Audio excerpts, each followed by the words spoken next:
इसमें indigenous people कहती हैं, लेकिन ये लोग अपनी परिभाषा संसार में GOLD गोल्ड माने सोना होता है, लेकिन ये इंडिया का इंडो आर्यन और नेपाल का इंडो आर्यन वो लोग हम लोग को GOLD माने फलाम लोहा होता है बोल के सिखलाता है, क्योंकि इंडिजिनियस मीन्स मूलवासी आई, इंडिजिनियस मीन्स जनजाति आदिवासी नहीं आई। तो ये लोग नेशनल कमीशन जो नाम देता है वही लोग हम लोग ग्रहण कर लेते हैं। आज बैकवर्ड क्लास किसने बनाया? दलित किसने बनाया?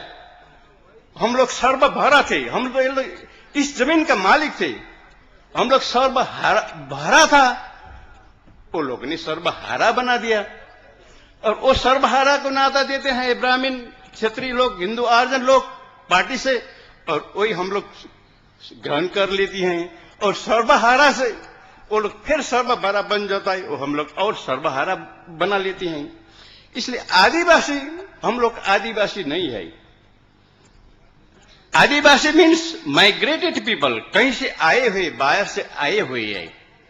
तो मैंने अभी आप लोगों को कहा कि मंगोल का उत्पत्ति 1 करोड़ 10 लाख वर्ष पुराना है, और अभी तो नेपाल में 40,000 45,000 वर्ष पहले का फोसिल्स और स्टोन एज का हथियार मिल रहा है।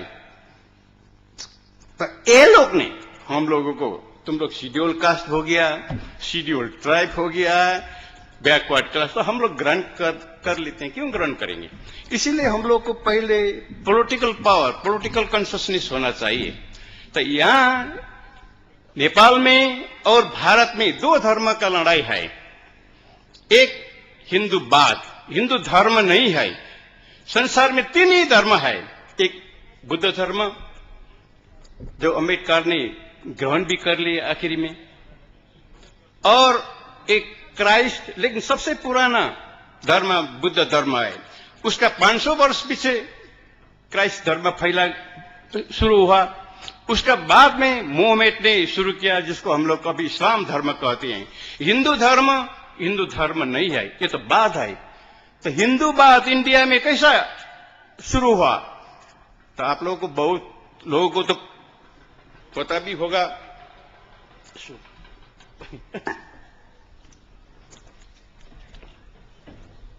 आप लोगों को पता भी होगा, हिंदू धर्म नहीं है, हिंदूवाद है।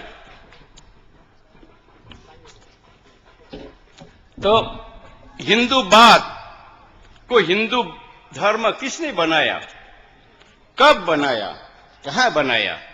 इसका पीछे एक हिस्टोरिकल बैकग्राउंड है। 1923 में VD सावरकर ने एक किताब लिखा, उसका नाम हिंदुत्व था। तो क्यों लिखा? क्योंकि ब्राह्मण लोग, जिसको अपने को सबसे बड़ा, हिंदू समाज में बड़ा समझते हैं, वो लोग का पतन देख लिया। इसलिए कि VD सावरकर ने एक किताब लिखा 1988 में। मैं थोड़ा गेस्ट को बुला लेता हूं, गेस्ट को बुला लेता हूं। तब ठीक है, देखती है। हाँ, घुमरिया जी जो कमिश्नर है बॉम्बे से आए हैं, मैं उनको सादर आमंत्रित करता हूं। हमारे साथी उनको स्टेज पर ले आए, और अकोदिया जी भी उनको साथ में ले आए। गोदारा जी, राजाराम गोदारा जी भी आए हैं, उनको भी मैं, हाँ, उनको अकोदिया जी को अनुरोध है कि वो उनको ले आए, और हमारे इंद्रराज जी भी जाए और उनको सादर आमंत्रित करके ले आए। हमारे मूल ओबीसी के जो महामंत्री है, मूल ओबीसी संगठन के, वो भी स्टेज पर आ जाए।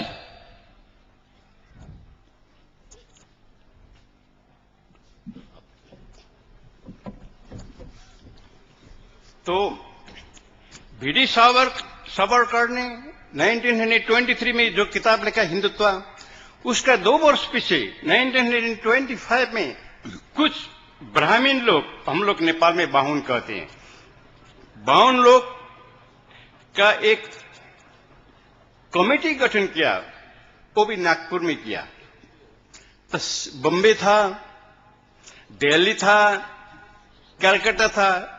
बम्बे दिल्ली में वो लोग कमेटी गठन ने क्यों नागपुर में चला गया, इसका पीछे भी हिस्टोरिकल बैकग्राउंड है।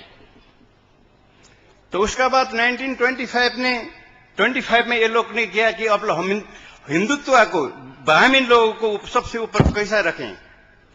तो उसका बाद में 1928 में फिर इंडिया में ऑल इंडियन ब्राह्मण्स एसोसिएशन का कॉन्फ्रेंस हुआ। उसमें 340 ब्राह्मण लोग था। तो 1928 से उन लोगों ने डिसाइड किया कि अब हम लोग हिंदूवाद को अर्थात हिंदुत्व को हिंदू धर्म में प्रचार करना चाहिए। तो वो लोग के हाथ में तो पॉलिटिकल पावर था ही, इसलिए आसानी भी हुआ। तो यहां एक पॉलिसी जो बनता है नेपाल में भी वही जाता है, जो ने इंडिया में बना लेता है ब्राह्मण लोग पॉलिसी, वही नेपाल में भी वही होता है। इसीलिए उन लोगों ने 1928 से अभी तो 100 वर्ष भी नहीं हुआ, not even in a century, तो वहां से धर्म प्रचार करने शुरू किया, हिंदू धर्म। लेकिन हिंदू धर्म धर्म नहीं है, हिंदूवाद है। इसलिए इंडिया विकास क्यों नहीं होता है। इंडिया में दलितों के नाम से, इंडिया में शेड्यूल ट्राइब बोल के, शेड्यूल कास्ट बोल के 1947 का बाद में 16 इंडिया का 16 यूनिवर्सिटी में रिजर्व सीट रखा है। 16 रिजर्व सीट में 3094 सीट्स रखा हुआ है।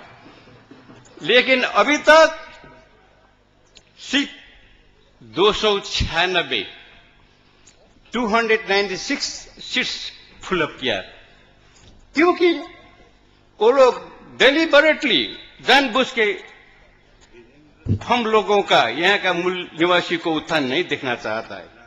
क्योंकि इंडिया में टोटल पॉपुलेशन में 15%, सिर्फ 15%, नेपाल का टोटल पॉपुलेशन सिर्फ 15% नेपाल में इंडो आर्यन अर्थात तथाकथित ब्राह्मण क्षेत्रीय है। 85% यहाँ का मूलवासी है। लेकिन विभिन्न डिवीजन में विभक्त करके उन लोग परस्पर लड़ाते हैं, भिड़ाते हैं, वो लोग मौज करता है। नेपाल में 20%, 16% क्षत्रिय लोग है, 4% ब्राह्मण लोग है, 20%। तो वहां का 80% नॉन हिंदूज मंगोल को भी जबरदस्त हिंदू बना दिया, हिंदू लिखा दिया। तो इसका लिए मैं 1972 से लड़ते 2 बार जेल गया, एग्जाइल्ड हुआ। तब अभी कम से कम रिपब्लिकन घोषणा करना पड़ा, सेक्युलरिज्म घोषणा करना पड़ा और प्रोविंशियल स्टेट घोषणा करना पड़ा। इसीलिए हिंदू धर्म नहीं हिंदूवाद है। इंडिया में, नेपाल में 2 धर्म का लड़ाई, एक हिंदूवाद वर्सेस बुद्ध धर्म का बीच का लड़ाई है। 2 भाषा, 2 लैंग्वेज का, एक तिब्बतियो बर्मिस लैंग्वेज का और इंडो आर्यन लैंग्वेज का लड़ाई है। 2 रेस का लड़ाई है, एक यहाँ का मूलवासी अर्थात in a very deep sense मैंने कहा, और वेरी लार्ज सेंस वे आर ऑल मंगोल पीपल, हम सब मंगोल है। तो 3500 वर्ष से रूल करते करते इंडिया में करीब 4200, मोर देन 4000 अछूत बना दिया। अभी वो अछूत से, अनटचेबल से कम से दलित में ले आया। तो वो लोग जीव देता है, हम वही स्वीकार करते हैं। इसलिए हम लोग संगठित होके इन लोगों का जो विचार का, इन लोगों का पॉलिसी का विरोध करना चाहिए। अभी विरोध हो भी रहा है, और सिर्फ विरोध ही नहीं, हम लोग पॉलिटिकल पावर इंडिया का और नेपाल का पॉलिटिकल पावर, राजनीतिक सत्ता हमारा हाथ में लेना चाहिए। तो वो कैसा होता है कि हम लोग जब गरीब से गरीब, गांव से गांव में जाके जागरूक करते हैं, ये लोग, हम लोग का कॉमन एनिमी कौन है, हम लोग आज की